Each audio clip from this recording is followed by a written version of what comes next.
Is agriocht pobl an Comharchumann Chorca Dhuibhne mBaile an Fheirtéaraigh. I meas na freagarachtaí atá acu, agriíonn an Comharchumann chúrsaí samhraí agus bhfreastalóidh thart mBaile is 200 scoláirí na chúrsaí sin gach aon bhliain.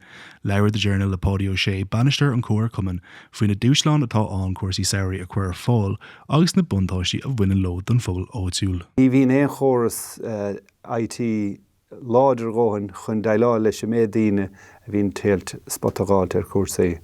Ach, hespáin is a chéine bhíon dit beidir an liste go gífá an liste beo tá an, tá gead rá chúrsa tá 1,600 duine liste fih, just rá chúrsa, agus na chúrsaí eile tá liste cho fada le 400 is 300 agus é sin a rilig. An deacrat tá na go mún go háire, na níla chláiste tá gComecht go lán aimsire, ceann agus ceann a bort láirge. Se an himplí, Taileh atá na leapacha ná mar bhfuil titim an méid leapacha bhíogainn. So déirm sé seo míle bouta stadéir dhéanam ar 2,000 sa 8 thuspáin sé i gceann chúg mbliana nó níos mó beag titim ar leapacha. Hitimar ó chuchéad sa timppla chuchéad sa 50 go dtí 30 sa 60 snéad áit haid inis. Agus má leanamíd sa tlí sa táimid tá na manátí idir déh mí cheart don do 50 agus an áiríad dábhrí sin be tún titim amach as a gcóras taobhistí de chúg mbliana nó 10 mbliana. Agus titig na méid leapacha síos go dtí 200 sa 8 nó 200 sa 50 stáil me dúirtigh an taide sin 2,000. Is deachar taide a chrathú rilí ach tá spáinne sé sin ghfuil deachrat tá. Mar a thugann tú an chead hiige ha míad na tógannta i táir mhiltín. Tá éileamh chuiristeachar sin agus tá suas le cúgurdíag téis simléadús na tithe. So tá manátí nó firtí ann. Agus má dhéchan tú ar an déan ran, tá daoine san ééis ceart go bhéidí sin na bhanátí tá fanacht ceanta seo.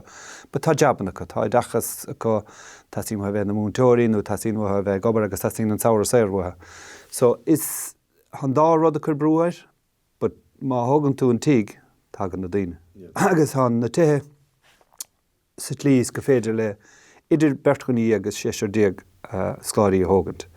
Agus má hagann sé sin carró sé sin go mór bheitfágáint idir 68 scoláire breise. Nuair a bhí COVID timppel bhrá an pobl nar a bhéine timppel, just bhrá sé folamh. Mar bíonn sé dán taobh mud an béiste samhraí mór an munar hagann túisteach. Bíonn sé timppel míúlach, bíonn níos mó timppel mí bheadh, mí bealtain leis mar atá.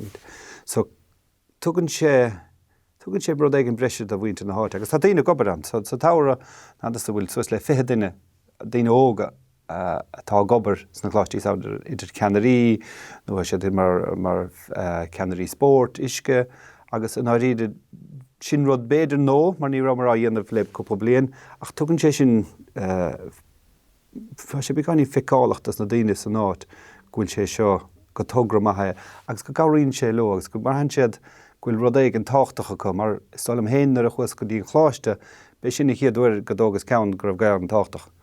Nuair a bhís timppel ní rás cho tuiscinnach ar an scéal sin.